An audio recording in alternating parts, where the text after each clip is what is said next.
अगर पैसे को लूज़ करना रिस्क नहीं है, तो रिस्क क्या है शेयर मार्केट में? उसको समझने की ज़रूरत है। तो मैं आपको समझाता हूँ। सबसे पहला रिस्क, जो सबसे बड़ा रिस्क है, जो ज़्यादातर लोग गलती कर बैठते हैं। मैंने आपको कहा रिसर्च करो, रिसर्च करो, रिसर्च करो, ठीक है? बट आप रिसर्च नहीं करते। आपने क्या किया? हाँ, अरविंद सर ने बोला ये शेयर बहुत अच्छा है। टिप दी है, फटाफट से बिना रिसर्च के आपने पैसा लगा दिया। वो एक रिस्क है। आपने रिस्क उठाया। आपने गलती की कि आपने अपना रिसर्च नहीं किया। समझ में आ रहा है? मेरे रिकमेंडेशन पे आपने रिस्क उठा लिया। वो है रिस्क। दूसरा, मैंने अपना सारा पैसा एक ही कंपनी में लगा दिया। ये भी एक बहुत बड़ा रिस्क है। बहुत सारे लोग सिर्फ इसलिए अपना पैसा गवा देते हैं क्योंकि एक ही कंपनी में वो इन्वेस्ट करके रखते हैं। एक पोर्टफोलियो नाम की चीज होती है, आपको नहीं पता होगा। पोर्टफोलियो का मतलब ये होता है कि आपके डीमैट अकाउंट में आपने कितनी कंपनियों के शेयर खरीद रखे हैं, उस बंच को बेसिकली पोर्टफोलियो बोला जाता है। और आपका पोर्टफोलियो जितना डाइवर्सिफाई होगा, आपको लॉस होने के चांसेस उतने कम होंगे। तो बेसिकली आपको क्या करना होता है, किसी की टिप सुन के अपने को इन्वेस्ट नहीं करना है, या फिर एक ही कंपनी में इन्वेस्ट नहीं करना।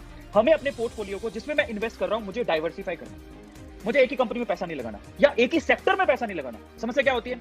मैंने बोला बैंक वाले जो शेयर्स होते हैं बहुत अच्छा करेंगे। आपने ना, चलो आप, और मैंने ये भी कहा कि आपको ना एक ही कंपनी में पैसा नहीं लगाना, तो आपने क्या किया, एक ही सेक्टर में पैसा लगा दिया। आईसीआईसी खरीद लिया, एचडीएफसी खरीद लिया, एसबीआई खरीद लिया, है ना, येस बैंक खरीद लिया, देना बैंक खरीद लिया, मल्टीबैगर खरीद लिया, और कोई चिप ग्रोथ मतलब ब्लू चिप वाले शेयर्स भी खरीद लिया। लेकिन आपने बैंक के सेक्टर में लगा दिया। लेकिन तब क्या होगा, जब मान लो गवर्नमेंट अचानक से बदल दी और गवर्नमेंट ने कहा कि आरबीआई नए रूल लेके आएगी। जब आरबीआई नए रूल लेके आएगी तो वो क्या होगा, सारे के सारे बैंक पे लगेगा, सारे बैंक के शेयर गिरेंगे। तब आप क्या करोगे? और ये सीख मुझे कब मिली थी, जो मैंने येस बैंक में अपना, मतलब आप बिलीव नहीं करोगे, मेरा जितना पैसा था उसमें से 80% शुरू की बात बता रहा हूँ, जो पहले दिन जितना पैसा मैंने लगाया था उसका 80% पैसा मैंने शेयर मार्केट में येस बैंक पर लगा रखा था। जब येस बैंक डूबा, मतलब मेरा 80% पोर्टफोलियो का पैसा डूब चुका था।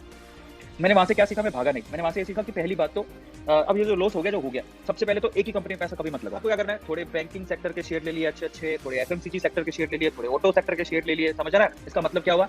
ऐसा नहीं कि सिर्फ एक ही कंपनी में पैसा लगाना रिस्की है, वो कभी नहीं करना। एक ही सेक्टर में भी पैसा लगाना रिस्की है।